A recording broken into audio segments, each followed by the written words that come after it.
9:07. Bueno, señores, aquí estamos todos lamentando la muerte de el ingeniero Luis Bienvenido Almonte, de 54 años de edad, muerto a tiros en Esperanza. Top Choice. Él era gerente de una empresa de Zona Franca, sí, residía en La Vega, pero era residente de una empresa de Zona Franca. Entonces, lo que no tengo claro, compartió Víctor, con nosotros. Si se trató de un atraco. No, oye, que fue en medio de las protestas, hay unas protestas, él se dirigía a la Zona Franca que se llama Top Choice. Top Choice. Y entonces cuando iba en su vehículo, pasó por la protesta, que estaban disparando un grupo con otro y quemando goma. Y la protesta, parece por el tema electoral, sí. Entonces le pegaron a tiros. Sí, le pegaron tiros, señores, 2 disparos en el pecho. En el pecho. En su vehículo, él iba pasando, en su vehículo, no tenía nada que ver con eso. 54 años de edad. Nosotros compartimos con él, Julio. ¿Tú recuerdas cuando hicimos el programa especial que nos recibió? ¿Cómo se llama este señor? Perdóneme que ahora olvido su nombre, que es un empresario reconocido de allá de Mao, presidente del cable de Mao, que fue presidente de una asociación de empresas, muy amigo de nosotros, Julio, tuyo y mío, Eury, tú nos recuerdas, él nos lo presentó al señor Bienvenido Almonte, a Luis Bienvenido Almonte, compartió con nosotros. Sí, qué pena. Que es el presidente de la asociación de cables de televisión, fuimos allá, hicimos un programa especial con él. Así es. Wow, bueno, señores, son las 9 minutos. Eury Cabral. Ay, qué pena, Dios mío. Gracias, sí. Dios Todopoderoso, como siempre. Jesús, Iván García, gracias a Yolanda Martínez que me escribe el nombre. Iván García se llama, el empresario amigo nuestro. Sí, Recuérdate que es de los de allá. Exactamente, y entonces cuando hicimos el programa especial con Iván, nos presentó a Luis Bienvenido y compartimos con él. Al señor Luis Bienvenido Almonte. Pasa su resto y nuestro pésame a sus familiares. Wow. Como siempre, inicio con la palabra de Dios, Hechos 20:35, uno de los versículos de la Biblia que a mí más me gusta, siempre más bienaventurado, dar que recibir, siempre usted entregar todo lo que pueda entregar por los demás. Eso fue lo que hizo Jesús por nosotros y qué bueno que es eso. Y hoy hay un evento importante en la nación dominicana que de alguna manera es una forma de dar reconocimientos a quienes merecen esos reconocimientos. Aléjenlo, hay un feedback de uno de los audífonos. Sí. Entonces hay en los premios soberanos. Sí. Mira, a ver, los premios soberanos en el día de hoy, digamos, hay otro que está sonando. Es ese. Entonces, los premios soberanos hoy, digamos, de alguna manera, que los de este año han tenido serias complicaciones primero por el problema electoral, luego por lo que tiene que ver con la remodelación del Teatro Nacional. Y hoy, aunque se van a dar en un momento donde el país de alguna manera está de luto, el país en sentido general está de luto, pero... ¿Por qué? Por la muerte de uno de los héroes nacionales. Una parte del país. No, el país entero, independientemente de lo que tú puedas pensar. Los conservadores están de luto. No, el país está de luto. Uno puede tener visión un tanto diferente sobre él por diversas actuaciones que tuvo posterior, pero por el hecho de haber participado en el ajusticiamiento de Trujillo, lo que tiene que ver la renovación de la libertad en la República Dominicana. Luces y sombras. Claro, yo digo, todo el mundo tiene luces y sombras. Todo el mundo. Yo no estoy de luto. Lo que dice la luz. No, yo digo el país. Yo era amigo de Inverno. No. El país está de luto. Independientemente de que haya gente que pueda decir lo que sea, pero el país está de luto. Sí, José. ¿Está de luto? Pero luces, sí, claro que sí. El país está de luto, José. Y tú también, José. El país. No, tú puedes no compartir el luto, pero el país está de luto. Y hay cosas. Yo respeto a Víctor, que era amigo de él. Dice José Martí. Por eso no voy a ser objetivo por Víctor, no por él. Está bien, pero oye, José, dice José Martí, que nosotros miramos todos tanto, que el sol calienta con la misma intensidad con que ilumina. Y el sol tiene sombras y tiene luz. Entonces, los agradecidos hablan de la luz y los desagradecidos hablan de la sombra. Hay que decirla toda para limpiarlo. No, una cosa es cuando tú lo vas a evaluar como personaje, globalmente tú hablas de todas sus cosas. En sentido general, es un héroe. Independientemente de que a una gente pueda no gustarle o no, señores, miren, enfrentar el si nosotros no entendemos la verdad completa, aunque después que tú la sepas, tú la administres como tú quieras, pero nosotros tenemos que estudiar los procesos. Pero por eso yo digo que yo creo más en paleontólogos y antropólogos que en historiadores. Te ofrecí. ¿Por qué? Porque acomodan la historia, señor. Te ofrecí el libro de Berger, Filosofía de la Historia. Sí, pero oye, José, donde él habla de lo mismo que tú estás planteando. El problema pero oye, tú tienes que ver. Conocer la historia, señores. Pero oye, la dimensión. ¿Quién tiene la culpa de eso? El PLD, que tiene 20 años dirigiendo el Estado y no le ha dicho al pueblo. Eso no se lo ha enseñado. Pero entonces ¿qué? Perfecto, pero lo cierto es lo siguiente. Acomodando la vainita para engañar a la gente que no se escucha. Pero oye, José, lo importante de esto es lo siguiente. Ante un hecho histórico, tú tienes valoraciones históricas de ese hecho. Y actores, sí, valoraciones sobre ese hecho, desde el punto de vista histórico. Que diga porque él sabe. Pero Julio sabe, y yo sé, y tú sabes. Vieron eso de sí. Julio sabe. Pero todos lo sabemos. Pero quizás tú no lo sabes porque tú no lo estás diciendo. No, que yo no tengo que decirlo, o sea. Ajá, y la operación limpieza. Pero espérate, sí. Participó no en el ajusticiamiento de Trujillo. Y los cadáveres del río. Pero oye, entonces hay que decirle la cosa a la gente. Pero entonces, José, vamos a quitarle a Camaño el héroe nacional. Pero entonces. Pero espérate, no. Camaño fue frente a Camaño. Recuérdate tú que los dos gobiernos eran paralelos. El de Camaño y el de Inver eran paralelos. Yo lo sé, pero yo no quito eso. Eran paralelos. Uno queriendo que y otro queriendo que. Dilo. Respaldó la invasión. Dilo. Pero perdón, excusa. Respaldó la invasión. Entonces le reconocemos esa parte. A los le reconocemos esa parte, pero tenemos que decir la otra. Porque yo no le quito su heroicidad en cuanto a la muerte de Trujillo. Jamás. Yo no soy mezquino. Yo tampoco. Pero lo otro. Pero lo estamos diciendo, ahorita estuvimos hablando de eso. Oye, ahorita estuvimos hablando de eso. Lo que pasa es que ¿quién lo dijo? Estuvimos hablando con Víctor Berger. Estuvimos hablando que fue el presidente del gobierno constitucional, que estaba en contra del gobierno constitucional de Camaño. Sí. Lo que pasa es que la gente tú tienes que verla global.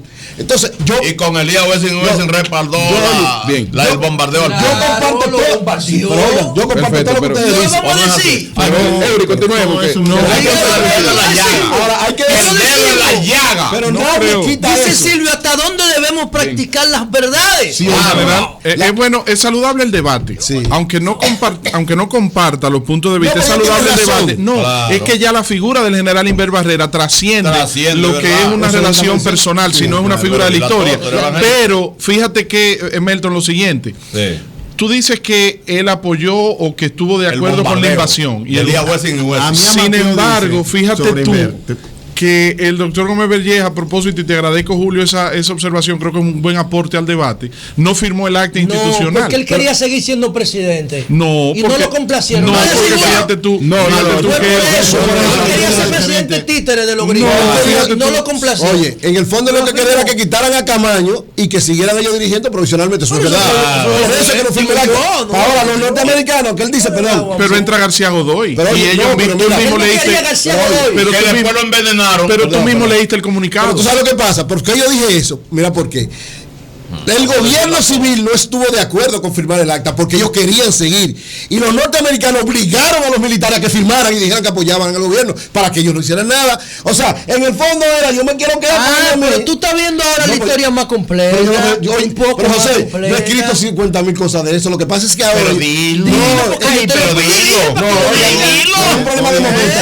Este no es el momento de hablar de eso. Cristiano. Pero no, la diferencia de ustedes, yo por eso, yo perdono. La diferencia de ustedes es que en este momento yo no quiero hablar de las cosas malas. Así mismo es, pues yo lo digo públicamente. Y la historia. En este momento yo quiero hablar de las cosas. Cuando analicemos. Yo no tengo ningún problema con Don Inver. Al contrario, tenemos una deuda de gratitud. Pero hay que orientar al pueblo. Pero en otro momento, hay que orientar al pueblo para que el pueblo sepa la juventud. Estamos de acuerdo, pero en otro momento. Lo que digo ahora es: el país está de luto.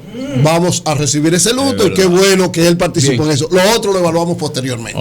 Ahora. Sí, así mismo. Miren, hay un elemento importante, uno de los retos que tiene el gobierno desde ahora y el que viene, es cómo manejar el problema de la reforma impositiva, del pacto fiscal o de una serie de elementos que tienen que ver con la necesidad de incrementar la presión tributaria. Todos estamos de acuerdo con eso. El problema es la forma y la vía en que lo buscamos. Miren, de hace tiempo yo espero que la visión que antes tenía el presidente Danilo Medina pueda ser retomada de alguna manera. Yo recuerdo, y tuvimos bastantes discusiones con varias personas en algunos momentos, que la visión del presidente, de una parte del equipo económico que estaba a su alrededor, era lograr una reducción de las tasas impositivas ampliando su base. Es una discusión de hace mucho tiempo. Hay gente que dice que eso no es posible porque se podrían afectar algunos productos importantes, pero sin embargo, la visión que se ha planteado de manera moderna y que de alguna manera le dio resultado a algunos países en el mundo que incluso fueron tomados como modelo por incluso el propio presidente Medina antes de ser presidente, caso de Irlanda y de Rusia, es tú saber cómo ampliar esa base sin que afecte elementos fundamentales, pero sobre todo tocando sectores que no pagan impuestos. Y ahí es que está la clave. Y yo creo que ese es el gran reto del gobierno. ¿Cómo lograr reducción de tasas importantes? Hay tasas que deben ser reducidas. Por ejemplo, el ITEVI es una tasa que debe ser reducida. El impuesto selectivo al consumo debe ser reducido. El anticipo debe ser eliminado. Es decir, hay una serie de impuestos que el gobierno, desde mi punto de vista, está en la obligación de o reducirlos o eliminarlos. Pero, lógicamente, la discusión, sobre todo con los fiscalistas del gobierno, es que, bueno, si yo me quito un ingreso por este lado, ¿cómo la voy a conseguir por el otro lado? Y ahí está la clave, el de la ampliación de la base y sobre todo de tocar con criterios que se han planteado, pero que nadie le ha dado concreción específica. Más del 50% de la economía dominicana es informal. ¿Cómo tú logras integrar en el círculo impositivo a los informales? Ahí es que está la clave. Yo creo que ahí es que está el reto fundamental y por ahí es que el gobierno debe encaminarse de alguna manera. Hay otro elemento. ¿Cuál es el otro elemento? Hay una serie de facilidades impositivas que ya no tienen razón de ser. Hay una gran cantidad.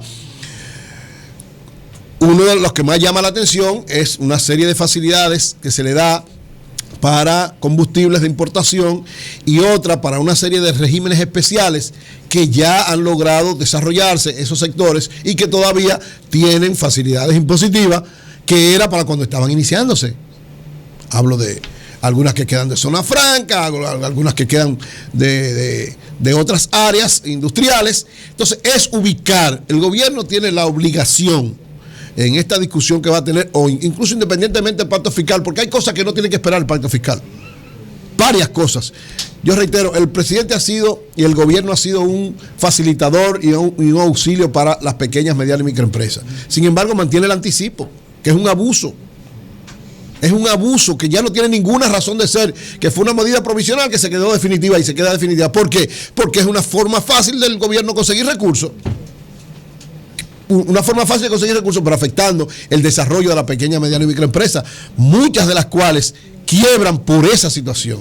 Porque si una empresa pequeña usted la pone a pagar un anticipo de algo que se va a ganar, que no se ha ganado, usted le está cortando lo fundamental. Usted le está dando un golpe en el corazón y prácticamente está llevando a esa empresa a la quiebra. El impuesto sobre la renta, ya ha habido una tendencia de irlo bajando. Yo creo que debe mantenerse esa tendencia de irlo bajando. Y lógicamente ver cuáles son las áreas de sectores importantes que no están dentro del círculo impositivo. Y ser más estricto en esto. Por ejemplo, todavía hay muchos sectores empresariales, comerciales y profesionales que no están pagando impuestos. Y pongo dos ejemplos sencillos. En estos días tuve una discusión porque fui a un negocio y cuando voy pido la factura, la señora que me va a dar la factura me dice, ¿usted la quiere normal o con RNC? Y entonces yo le digo, no, yo creo que usted está equivocada. La normal es con RNC. Usted me debe decir anormal o con RNC, porque la anormal es la que no paga los impuestos correspondientes, porque usted me está dando un servicio que paga ITEVI.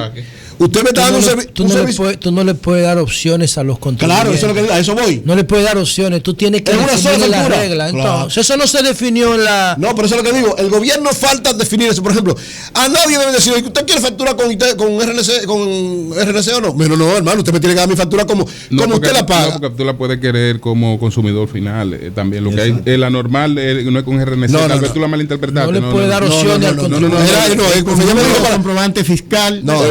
De consumidor final. O consumidor final. Pero ella me dijo, no, pues ella fue una empresa, fue a Producciones y él, fue una empresa, no fue a una persona. Porque depende si donde no, Julio, si yo la pido como empresa, es por un ITEVI. Si el comprobante fiscal es si tú la pides para la empresa. Sí, porque es una facturación a mi empresa. Entonces, si es tu empresa, tú la pides porque hay un ITEVI que tú vas a pagar. Porque hay profesionales independientes. No voy a eso. Que tienen un sistema de tributación simplificada. No, voy a eso. Y piden la de consumidor final. No, voy a eso, a los profesionales independientes, sobre todo los médicos. Que es otra.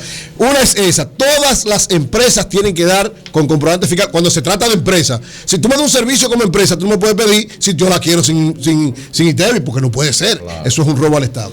Pero en el caso también de los profesionales, los médicos sobre todo, usted va, y eso lo sabe mucha gente. Ahora el anticipo hay que eliminarlo. No, totalmente, pero debieron eliminarlo hace tiempo. Es inconstitucional. Inconstitucional incluso. Claro. Nadie lo ataca. ¿Por qué nadie lo ataca? Porque los afectados grandes se benefician más. Bueno, pero eso debe ser eliminado. Eso es el gobierno que tiene que eliminarlo. Y sobre todo, un gobierno que supuestamente defiende, supuestamente no, ha estado defendiendo a la pequeña y mediana empresa. Entonces, en el caso de los profesionales y sobre todo los médicos, ustedes van donde un médico y el médico le dice: ok, mira, ahí está la factura, por ejemplo, de la clínica o lo que fuese, pero tú tienes que pagarme en efectivo y sin factura con comprobante fiscal tanto. Oye. Y yo pregunto, y en estos días, bueno, tuve hasta una discusión con algunos, yo le digo, pero ¿eso por qué? Me dijo, no, lo que pasa es que tú sabes que nosotros eso no podemos ponerlo ahí porque entonces en la empresa sale más... Se revela. No, pero espérate, tú me estás dando un servicio como profesional, si no me lo da la clínica, entonces tú tienes que darme un comprobante fiscal. Y te dicen que no, y ustedes lo saben, mucha gente... Lógicamente uno va a tener pleito por eso, pero el gobierno... Está mala. No, el gobierno tiene que exigir todos los servicios que dan cualquier empresa tiene que ser regularizado. Y estos profesionales, si no lo toman por ahí, bueno, está bien, si tú quieres, no sé, a través de la clínica, pero tú tienes que dar un comprobante, y una factura con comprobante fiscal, lo que quiere decir que tú no estás evadiendo. Todo el que no te quiere dar una factura con comprobante fiscal o con consumidor final, pero una factura que muestre que el ITEVI está incluido ahí, está evadiendo. Y eso el gobierno hay una que es peor. Yo he recibido esa factura. ¿Cuál? Incluso en algunos sitios eso no debería ocurrir. Te cobran el ITEVI, pero la empresa no está al día, no está pagando el ITEVI. Se lo está cogiendo, es verdad. Entonces te ponen una multa a ti. Te ponen una multa a ti y la empresa te está cobrando el ITEVI, pero no lo está reportando porque ellos no están al día en eso. Es cierto. Eso ocurre. Porque cuando tú tienes un ITEVI ahí que tú lo declaras y el otro no lo ha pagado, te llaman a ti y decir, ¿por qué tú declaraste ese ITEVI? Al que deben llamar es que no pagó. Eso ocurre en algunos restaurantes. Pero la mayor injusticia sobre eso, Eury, la mayor injusticia para mí es cuando tú tienes que pagar el ITEVIS de una factura que tú facturaste. Oye bien, una factura que tú facturaste pero que tú no has cobrado. Claro, o sea, Víctor le hace una factura a Eury Cabral por un servicio. Entonces le cobro. Entonces yo hago una factura, Gómez Casanova asociado, 100,000 pesos facturado a Eury Cabral, producciones GL. Entonces yo pongo 100,000 pesos más el ITEVI 118,000, ¿verdad? Ok. Esos 18,000, tan pronto yo emití esa factura, yo tengo que pagárselo a la renta. Pero quien me paga a mí es Eury. Pues aunque Eury no me pague, yo tengo que pagarle ese ITEVI que facturé al impuesto sobre la renta. Es decir, hay muchas cosas más, ya voy a dejar el comentario aquí, pero hay una serie de elementos importantes que debe ser la línea en que el gobierno se maneje, no esperando el pacto fiscal. Hay medidas desde el punto de vista tributario, desde el punto de vista de los impuestos, que ya el gobierno debe tomarla inmediatamente como una forma de ir precisamente valorando lo que significa ese pacto fiscal que viene y sobre todo favoreciendo a la población. Bueno, son las 8:25.